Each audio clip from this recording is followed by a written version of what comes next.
Okay, my name is Shawn Ashley, and I am from the Navajo Reservation, um, and that sits between Arizona and New Mexico. The place I reside is Gallup, New Mexico, but the place I call home is, um, shoot, Arizona. There's several places from Arizona I'm from, but the Navajo Res is, that's that's what I identify with.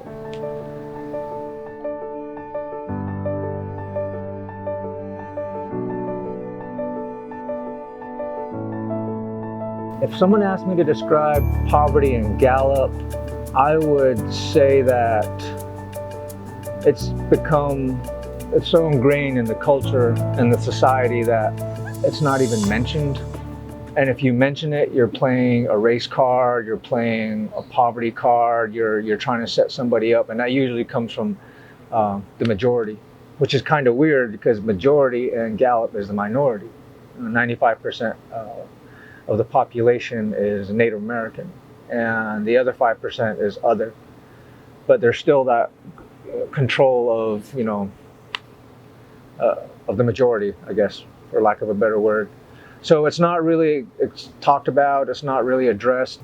A lot of our students have to walk a great distance just to get to school, but yet they'll tell you straight up, I'm not poor.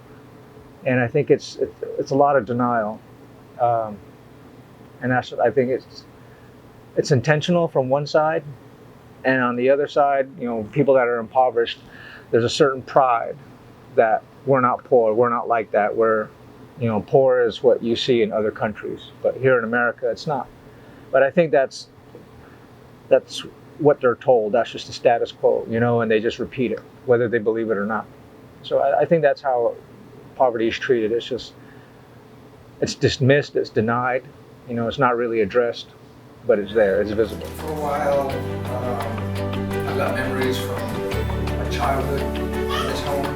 It still stands today. My brother lives in it. If I were to say what the MAP project is it's an opportunity to be heard. It's an opportunity to engage with other people and to learn from one another. It's an opportunity to sit with an academic and find out a little bit more about maybe what you don't understand about poverty.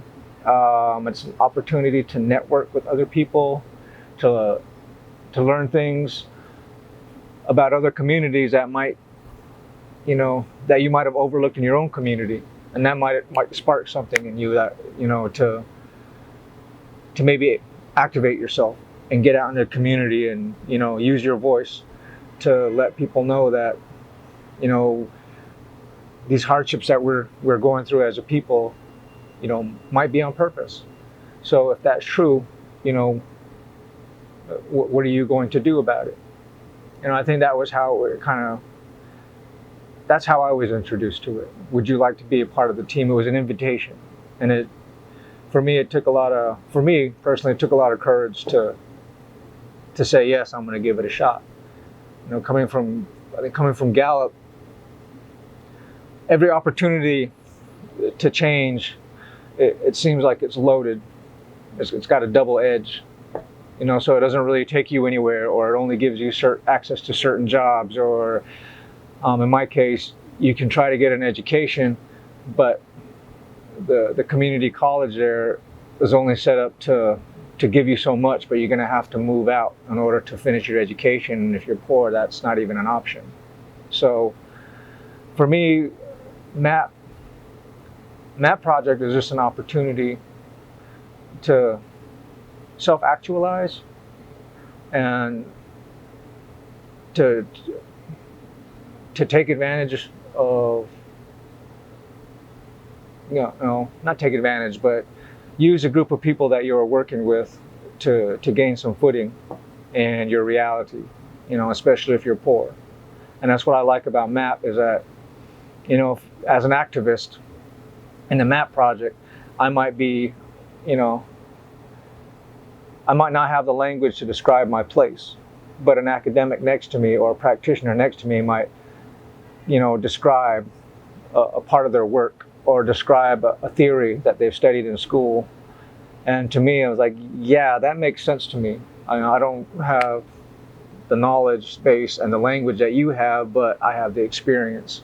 And it helps kind of name my experience, you know. It validates my reality. And that way, it helps me acknowledge that I come from a place like this, and that once you acknowledge it, it's there, you have to change. You have to change it.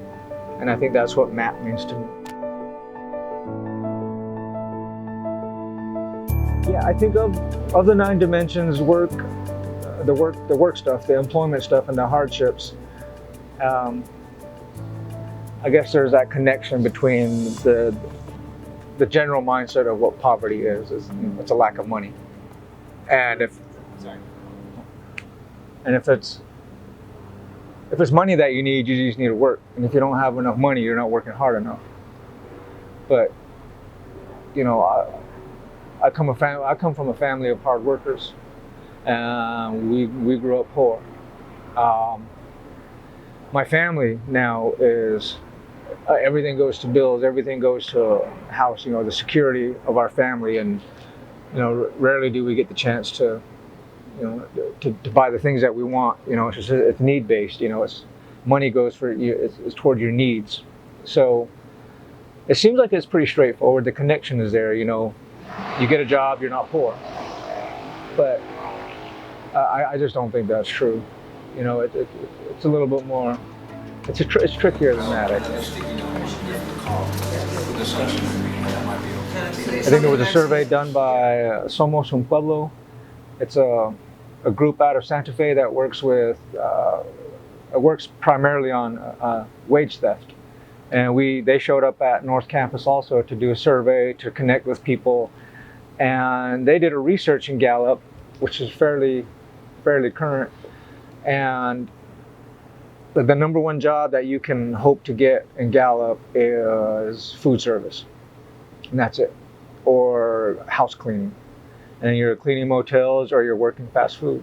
You know, in the main streets in Gallup, that's all you see, fast food. And it's the thing that gets me is you're cruising out of Gallup and going north, and all the fast food chains are lined up on this road, but going out of town north is where going toward the Navajo Nation. But you go out of town toward the south, it's the Zuni tribe. You don't get a whole lot of fast food chains that way. It's going to be more jewelry and stuff. So it's like these roads are set up to take advantage of these people. And I can see that it makes sense. You know, like Navajos will go out and you buy a $1 burger, but you buy a $1 burger for a whole family. It's $6-7 plus drinks, maybe $10.